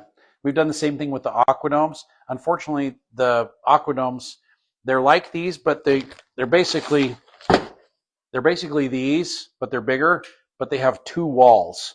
So there's an interior wall and an exterior wall, and they're harder plastic, and you can put water in between the two walls, and it acts like a wall of water, but it's a hard plastic dome that goes over them. We can't get those right now because it's a long story, but those are the best. I've got a bunch of those at home, and they'll keep your plants good down to about 18. They're even better than the walls of water. They are amazing, but mine are like 20 years old, and they're starting to crack. They're finally starting to kick the bucket, but they're about $25 a piece, so they're expensive. But if you get 25 years out of them, it's $1 a year. It's like, well, you get a couple. These stupid. We used to sell these for like 20 cents a piece. Now they're like almost $1 a piece now. It's like, it's good grief. It's terrible. Yeah. So crazy. But the frost cloth works really well. You just got to keep it off the plants. I don't know if I've got, did I bring them up here? I had some of the cages. All right. I've got some of my handy cages that are made right here in Cache Valley, but they're made for tomatoes, but it's like an angle. So you put two of them together and it's a square, but you take them apart and they're like two corners, and you can put them over your plants and then put frost cloth over the top of them, and it'll keep them from freezing. So those are really, really nice too. So we love the handy cages. They're made in Hyde Park. So they're just made right here in Hyde Park. And they're powder coated to the point where I've got some that are 20 years old at home when we first started making them, and they look like the day I took them home, except they got dirt on them and a couple of the legs are bent because, kids are hard on them when they pull them out of the ground. But those stupid handy cages, the welds never break on them. I don't think I've ever replaced one with a broken weld that anybody's ever brought back. So some of the ones that come from China, they break like before we even get them. Yeah, so the welds are not very good. These are welded really well, and the powder coat's really good, so they hold up great. Dutro does the powder coating for them, and they're just welded right here in Hyde Park. So they're made locally. So those are great cages. Okay, any questions on the frost protection? That's really helpful to know that, because most people don't realize that the caps only give you like 2 degrees. Some are better than others. Hey, we got a half an hour to start digging into the vegetables. I told Marion we'd do artichokes today for sure, so we're going to get to that. It's the first one, Marion. Look, it's the very first item there. I think we're going to get to those today. So, believe it or not, artichokes actually grow here in Cache Valley. And you want to start them early. So on the calendar, it says start them end of January, first part of February. You can start them indoors, and then you get your plants growing, and then transplant them out. They are tender, so I wouldn't put them out till about Mother's Day. All right, and you still might have to protect them a little bit. But the first year, they'll turn into this big bush that looks like a giant thistle. It looks like a big old Russian thistle, and it gets purple flowers on it, but you don't want the flowers to open up. The artichokes are the flowers before they open up. So don't let them open. You're going to eat them before they open up. And that first year, you'll get somewhere between 8 and 12 flowers on your artichokes. And then what we usually tell people is in the fall to cut them down, dig the roots up, put them in some sawdust, or not sawdust, like wood shavings or peat moss or something, and store them down in the basement in the wintertime, and then plant them back up again the next year. And the next year they'll be twice as productive, sometimes even 3 times as productive, because the root systems are big and established already. But it's hard to get the 3rd or the 4th year out of them. So usually we'll just get 2 years out of them. And some people will cut them down and mulch them really heavy and just try and protect them out in the garden, and then just uncover them in the spring, and then they come back. Yeah. Some ones that, I'll be darned if I could tell when those things It's hard to, yeah, when they're say, well, I think they're about ready. The next day They're in bloom. Yeah. So, Yeah. I don't think there's a special secret. You just got to look at it and go, okay, I think those are ready. They're going inside. We're gonna eat those suckers. Yeah. Just don't give them. It's kind of like a leaf that has meat on the edge. Yep. Yep, that's the artichokes. Yep, they're the artichokes. I've Oh, never eaten those. they're really good, and the heart's down in the bottom on the inside, and that's like the best part. Delicious, especially everything is good in liquefied butter, right? You know, if you put like melted butter on anything, it makes everything taste good except for beets, as far as I'm concerned. So, yeah, we'll talk about the beets later. But the artichokes actually do really well. We have that one variety which is called Green Globe. There's a hybrid variety out that is called Imperial Star, I think. That one's really, really good and very productive, but the seed's about 30 times more expensive, so I haven't brought that one in by seed. But maybe one year I'll like bite the bullet and bring some in. So they're pretty good. Asparagus, we actually will do roots and seed. We have both. The trick with asparagus is the first probably 5 years or so, they don't produce a whole lot. It takes that long to get them established. But from year 7 to about year 25, they go crazy and they'll produce like mad. But usually between year 20 and year 30, they'll start to decline, and then you get rid of them and you start a new patch. Yes, Calvin. Okay, you plant them with the rootstock, and then I've had mine 6, 7 years now. Yeah. But now the seeds are going again. Yep. And I'm starting to get little fuzzy things. Yep. Will Yep. those They'll turn into big, more mature ones as well too. So usually we'll tell people let the seedlings start and get going, and they'll kind of rejuvenate your patch over time. Yeah, but we will carry the seed. If you start them from seed, you can't harvest them for like 3 years because it takes that long for the root system to get strong enough that if you start harvesting them, you won't kill the roots. But the plants that the roots that we bring in and that we sell, they're 2-year-old roots, so you can start harvesting them the next year after you plant them. So if you plant them this spring, you can start harvesting them next year because they're 3 years old. All right, because they're 2 years old already. And the roots look like little octopus. Yeah, they're funny looking, but they look like little octopus. I'm gonna like erase some of this stuff.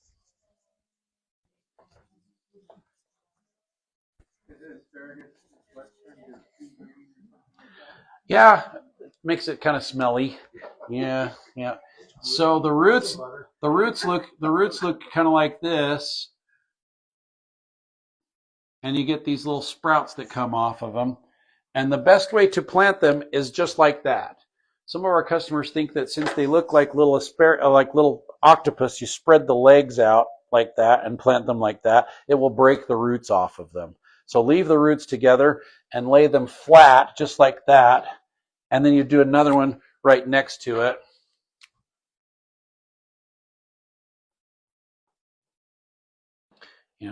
And just do them one after the other, just so they don't quite touch each other, and that's just fine. And what we do is we dig a trench that's about 8 inches deep and probably a foot wide, and then down in the bottom, kind of work the soil a little bit so it's broken up. Put the green grow in there. Bone meal is really good for them. We want a slow release phosphorus fertilizer. The Happy Frog would be great. I put mycorrhiza in there because the mycorrhiza will populate the root system of the asparagus and make them more resilient over time and more productive as well too. And then cover them with 3 or 4 inches of soil. So your trench is going to be 8 inches deep, but you're only going to cover them up about a third to half of the way. Don't cover them up all the way because it's hard for them to grow up through all that soil. So we just do them 3 or 4 inches. And then as they start to grow through that, then we'll cover them another 3 or 4 inches. And then we'll let them start to grow up through that. Then we'll finish covering them up. So don't cover them up 100% all the way, because then they're like this deep. We're just going to cover them just a little bit, let them grow through that, then continue adding layers, and they'll do a lot better for you. Asparagus traditionally do best when they have full sun. So they need full sun, no shade, and they like rocky, well-drained soil, not heavy clay. That's why they do really well on ditch banks, because it's kind of rocky. The water comes through the ditch like once a week. They get watered really well, then they dry out in between. So they like to be watered heavily and then leave them alone for a week or 10 days. And then water them heavy and then let them sit for a week or 10 days. Don't drown them. Don't overwater them. Let them dry out in between. And remember, they're 8 to 10 inches deep, so they don't dry out really fast. So the soil on the top will dry out and it will look like it's dry. And you go, oh, I got to water them. I just watered them 2 days ago. It looks kind of dry. If you dig down 3 or 4 inches, it's going to be wet still.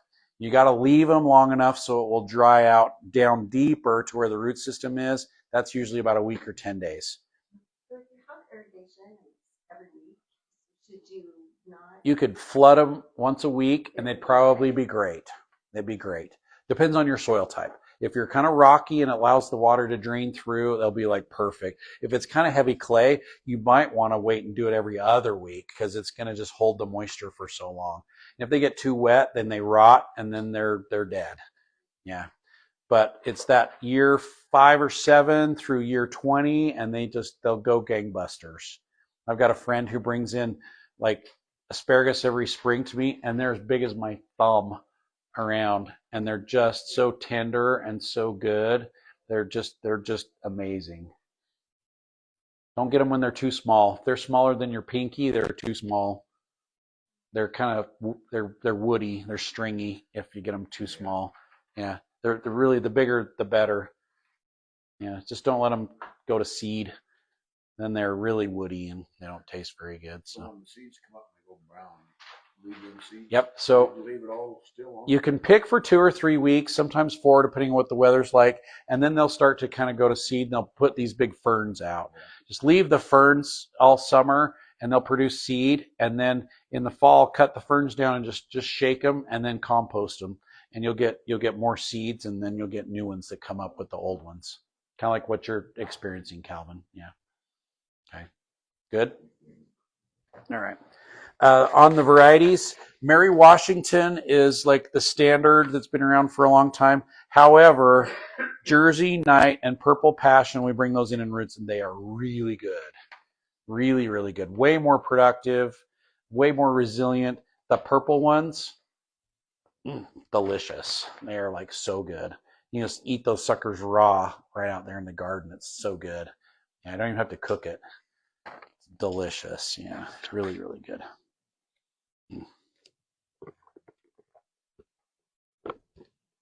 All right.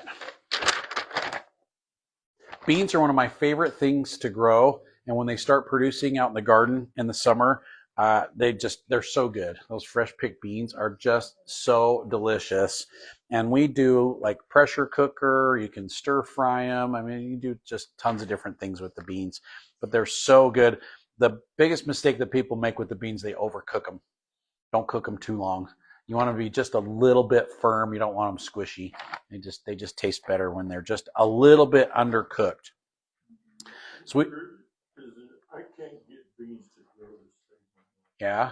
I'll plant 20 seeds and Get 2 to come up. Is there some deal? Timing is critical because if your soil is too cold, they don't germinate very well. You want your soil to be really warm, and then make sure it stays damp, and don't plant them too deep. So I only plant my beans about 1 inch deep. That's it. And then I'll water them really thoroughly, and I put a soaker hose over the top of them. And then as they're germinating, I'll just make sure they just stay damp all the time. So keep them damp, but not too wet. Are you going to talk watering later? We're going to talk watering later. Yeah, we're going to talk watering later. So I've got pole beans and I've got bush beans. So the pole beans have to have something to grow on because they're going to get 6 to 8 feet tall. So you got to have a fence, or you got to have some sort of trellis or something for them to grow on. When our kids are little, when they were little, we had whiskey barrels, and we'd make teepees out of bamboo poles, and we'd teepee them, and then we just kind of run string around them, and then the pole beans would just like grab the string and they'd just like climb up. My kids thought it was the coolest thing ever. Yeah, I just thought it was awesome. And it's all it takes is a 20-inch planter with some teepees, and you can have pole beans. And the cool thing about pole beans is once they start to produce, they will produce and produce and produce and produce until it freezes, or until you get sick of them and you kill them. Because it's like, oh my gosh, stop. You know, it's like too many beans. You can't eat them all. I know it's hard to say, Stephanie, but at some point you just kind of go, oh, please, no more. So one of my employees a few years ago got a house out in Wellsville. So they'd been living in an apartment with 2 little kids, and so they got a house. So they're like, oh, we got a garden. We got a really big garden. Let's do it. So they planted one year 100 feet of pole beans. Yeah. And he came in and he was so excited about it. We planted 100 feet of pole beans. And I was like, you did what? And he's like, oh, we did 100 feet of pole beans. I was like, oh my gosh, your whole neighborhood is going to be happy because you're going to be giving beans out. He didn't have a clue at that point. I think they bottled like 100 quarts that summer, and that didn't even like put a dent in it. I mean, because they just kept kicking beans out like every single day, and they're just like picking them and giving away to everybody. And I mean, don't plant that many unless you have like 20 people in your family and enough hands to like pick them all. Usually like 10 or 15 or maybe 20 feet of pole beans, and they will literally produce beans every day for 2 months for you once they get going. So just be prepared. If you want to bottle a whole bunch of beans and you want to do it and be done with it, then you do bush beans, because the bush beans don't produce like the pole beans do. They produce more, but they produce them all within a week or 10 days, and then they're kind of done. Some varieties will kick out another batch. So like I like to plant Jade or Strike or a Valentino because they'll do a second or even a third batch. But Blue Lake Bush, which is what a lot of people plant, and that's like what Del Monte used to plant, and they will produce a ton of beans in about 2 weeks. And then when they're done, you just yank them out because they're done. You just get rid of them. Yeah, because that's it. Have you ever froze beans? The beans freeze really quite well. They freeze really quite well. Yeah. If you flash freeze them cold enough, they'll be great. If you don't freeze them fast enough, they get kind of mushy a little bit. So Yeah. for pole beans, the Blue Lake is like, So for pole beans, I would say the Blue Lake stringless is different from the regular Blue Lake. So the stringless, they're both stringless. So one's just called stringless Blue Lake. They're both stringless. So they don't have like the big string in them. So the quality on both is really good, but the stringless is better. Yeah. So if I were to plant a pole bean, I would do the stringless Blue Lake because the quality of it is just better.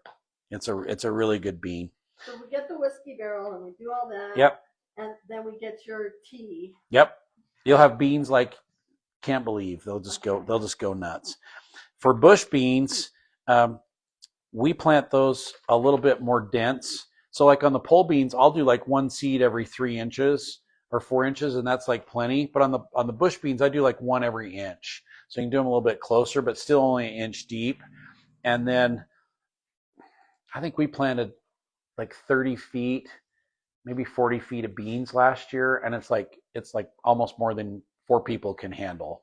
You know, it's like it's a lot. We didn't bottle any last year because I got a bunch in the cupboard still, but it's like you eat beans like every day for 2 weeks, and yeah, and I love them. Yeah, we've pickled them before. One year we thought we were really, really smart. We thought we'd pickle the beans, but we did some yellow ones and we did some green ones and we did some of the purple ones, so we could have tricolor beans in the bottles. But the cold packing cooked the purple ones too much, and they turn green when you cook them. And so they didn't stay purple. It was just like, no, my purple beans turn green, dang it. But we had at least, 2/3 green and 1/3 yellow in the bottle. So they looked okay.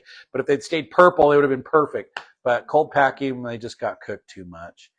So yeah, dang it. So for varieties on there, Jade is like the best. Jade's really, really good. It's a long, skinny bean. It comes back and produces more after that first batch, and the quality is just outstanding. But Romano is my favorite flavored bean. So I lived in Italy for 3 years, got used to the Italian style beans. They're not pencil pods, they're flat podded. So they've got that flatter pod to them, but the flavor is really refined. It's really, really good. So if you like that really rich beany flavor, Stephanie, you might like these. The Romano are like the way to go. They're really good, but they're not pencil pod. They're flat. If you look at them from one side, they look like regular beans, and you turn them the other way, and then they're extra wide. So they're flatter, but they're really good. And if the beans inside fill out a little bit more, they still taste really good. Yeah, they still taste really good. Anyway, I have to learn to like vegetables. Which I don't. We will have you trained before the end of the class. So, Yeah. but I like beans all right. And so, and I'm the big and I'm the big vegetable eater. In the There you family. go. So if I do just a little, just a little bit of each of these, would that be enough? I for would, 1 to 2 people? if you haven't done beans before and you want to try some, do the pole beans because they're nice because they'll just kind of produce all summer once they get going. That's what I- If you do the bush beans, they're just going to produce for a couple weeks and then you'll pretty much be done. but So that, I would, do some Romano and some stringless. if you wanted to try some different ones, do the Romano or do like the yellow wax beans. So like the Buttercrisp wax beans because they're like the yellow ones. But for flavor, the Romano are like amazing. Okay. Yeah. And for just a good all-around bean, the Jade are hard to beat. Okay. But Blue Lake's really good. That's what we sell the most of. But quality-wise, I don't think it's as good as the Jade. So, but Strike and Valentino are really good too. So how many like the actual If you seeds are we planting? if you did a couple teepees, you would only need like 100 seeds, and you'd have enough for next year too. But they will literally produce a colander of beans every other day.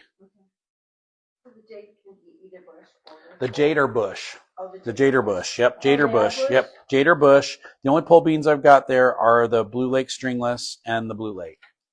If you look at it, then it says like beans, and it's got pole. My bush designation there kind of got shifted in towards the middle. It should be out a little bit like the pole is. So I got to like fix that indentation. But everything below where it says Blue Lake, there's like Blue Lake stringless, Blue Lake. Then that says bush. That means all the rest of those varieties are bush varieties. It just, that indentation got pushed in just a little bit. So, but I want them all the time. You want the stringless Blue Lake. Okay, so Yep. this is what I want. Yep, do the stringless Blue Lake. Then we do have some dry beans too. So we've got the black beans, we've got the black-eyed peas, we've got pintos, and we've got kidneys. I don't think I was able to get pintos this year though, but I do have kidney and I've got black beans. Those you let them mature in the pods, and so they should be drying in the pods before you harvest them. So we're talking September, even early October by the time those are ready. And you shell the beans out and you let them dry, and then you use them as dry beans. Yeah. You do have red kidney beans? I've got red kidneys, and I should have black beans, and I should have black-eyed peas, but I don't think I've got pintos this year. I was hoping to get the pintos, but the grower that we used to buy pintos from, they just decided to go strictly commercial food processors, so they're not really doing seed production anymore. So we kind of lost that source. So I'm looking for a new source. Okay. Yeah. Yeah. You're good. I've never done dry beans, so I'm kind of interested. Yeah. Oh, so they're bush. Yep. Okay. And the limas are bush too. And the limas are the same way. You got to let them grow. And sometimes you have to shell them a little bit green because the weather changes and it's like too cold, they're going to get frozen. And so you just shell them a little bit green or shell them when they're dry, and then they're like awesome. Do it before frost. Yep, you got it. So for dry beans, how far apart are you? I do them just like the bush beans, so about 1 seed every inch. Yeah, 1 seed every inch. Okay, good questions. Really good questions. Okay, we're going to do beets and we're going to do Swiss chard at the same time. The chard's just like on the second column over just a little bit. So beets and chard seeds look the same. And this is going to be one of those aha moments for you. The beets and the chard, the seeds kind of look like, got to get a pen that actually works. Let's see. They look kind of like that. That's a really gross exaggeration of what they look like. But they kind of look like that. But that is not the seed. The seed is smaller and they're inside. And there's a whole bunch of them inside. And so when you plant your beets or your chard and you think you're thinning them out by putting, 1 seed every inch, and then they come up really, really thick, you go, what the heck? It's like, I didn't plant that many. Why did they come up? It's because there's multiple seeds inside that seed. Yeah. So they'll always be thicker than you really want them, but then you just have to thin them out. That's okay. All right. So they look kind of like that, but there's like multiple seeds in there. If you get uncorticated, or if you get corticated seeds, then they've actually extracted the seeds out. But you won't, usually just commercial growers get the corticated seeds. So, yeah. So they've been extracted from the seed pod that they're in. So that's how that works. What's your favorite? I do not have a favorite beet because I think they all taste like dirt. Yeah. Yeah. To me, they taste like dirt. I'm sorry. So the only ones I can really tolerate are the Kyoja. And the Kyoja are the striped beets, and they're a little sweeter, and they taste a little bit more like turnip and not quite so much like beets. And so I actually like those. And if you've never seen the Kyoja beets, they look like this. If you were to take the beet and the tops are growing up like this, and you take the beet and you cut it this way, inside it would look like this. And you've probably seen them, and they've got rings, so they're red and white. And a lot of chefs will take them and they'll shave them because then as they curl up, they have the really cool colors. But they taste a little bit like a cross between a turnip and a beet. And so they're a little sweeter, and the texture is a little bit different. So I actually don't mind the Kyoja, and that's how it's pronounced. It's pronounced Kyoja, but it's spelled Chioggia. It's Italian, so it's pronounced Kyoja. Yeah. All right. So I like those, and the yellow beets I'm okay with too. We'll grow those and we'll roast them in the oven. A little bit of olive oil and wrap them in tin foil and roast them in the oven, and they're actually pretty good. But the red beets, I'm like, I can't eat them. The Burpee Golden, it's sweeter. It's a sweeter beet for sure. I can't eat the red ones. These can be my whole meal. Good for you. I'm so glad. I'm so glad you can tolerate. Hopefully you're not offended by my story, but a few years back, somebody had the same reaction. They're just like, I can't believe you don't like beets. And they're like, you just like cook them, fry them with like some bacon, or bacon grease, it's like makes them taste really good. And I go, fried vomit still tastes like vomit. So, beets just don't, they taste like dirt. To me, my taster just tastes dirt. So, but the best beets that we have on that list would be the Scarlet Supreme. They'll get really big. They have great tops on them, so you can use the tops, for beet greens. And they bottle really well, and they're probably the sweetest beet out of all the red beets. But personally, I don't like them. I will just eat the golden ones and the Kyoja ones. All right. But the Ruby Queen have really nice tops. Those bottle really well too. But Detroit Dark Red is the one we sell the most of because traditionally that's what everybody has done pickled beets with. And so we sell tons of Detroit Dark Red, and they're great. The Scarlet Supreme is an improved Detroit Dark Red. It's just a little bit sweeter. It's a little more disease resistant. It's a little bigger. It's just a better quality beet. The Cylindra are the cylindrical beets that you can use to slice, so you get more of the beet because it's shaped this way instead of this way.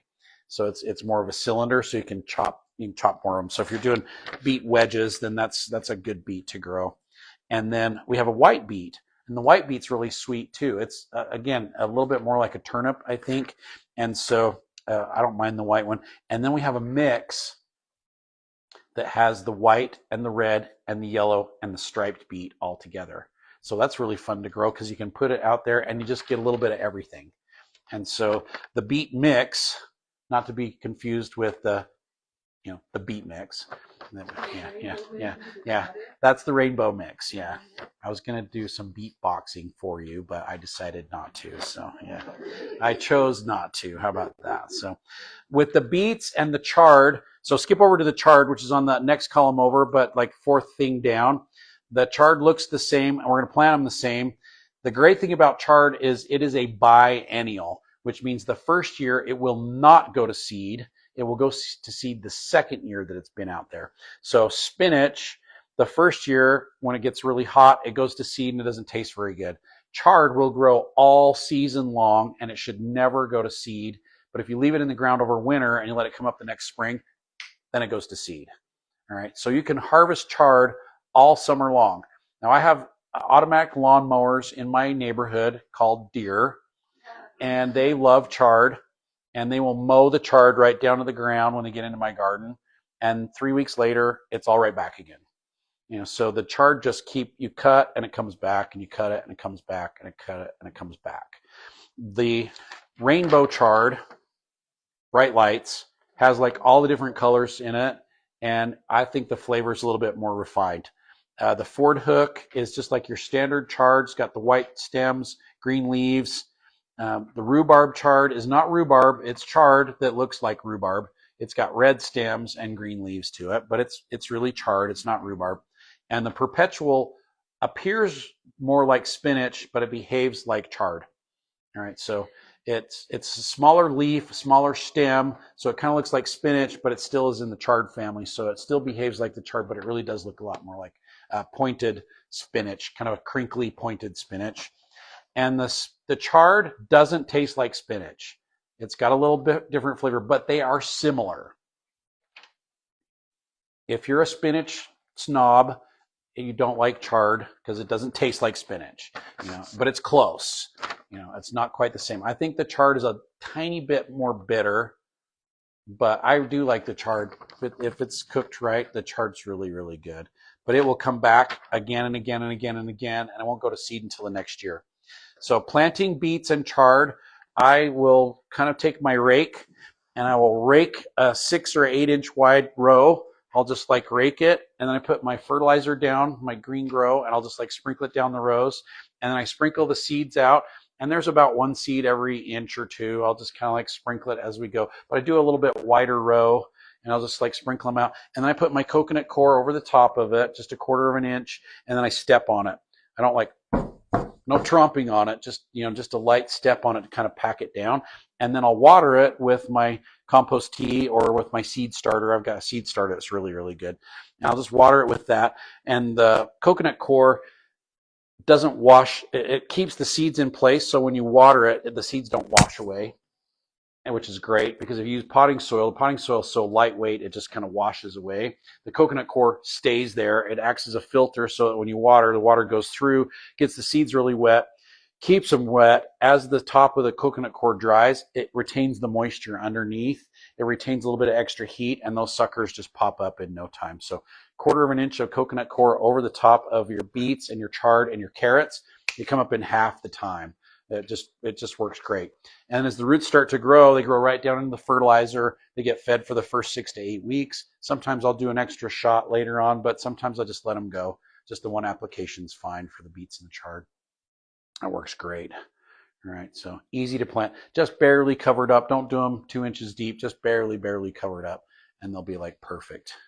Okay, so we did our seed germination test. We've got our sprouts ready to go, and we will have sprouts to nibble on next week. Grab a carrot on your way out. We'll pick up the vegetables where we left off. We probably won't finish vegetables next week, but we'll get really close. We'll carry them over just a little bit. And then I'm hoping to be back the 14th in time to do the class. Should be back. We've got to be in St. George on that Friday, so hopefully Saturday we'll be back in time. If not, Josh will pick up where we left off. Nope, that's the next week. So then I won't be here the 21st, but JD Gunn will be here the 21st. He's going to do pruning with y'all. So that's like our bonus class. So that's our bonus class. So yeah, grab some carrots, grab a calendar if you didn't get one last week, grab an extra seed list if you need one. And next week I'll have some information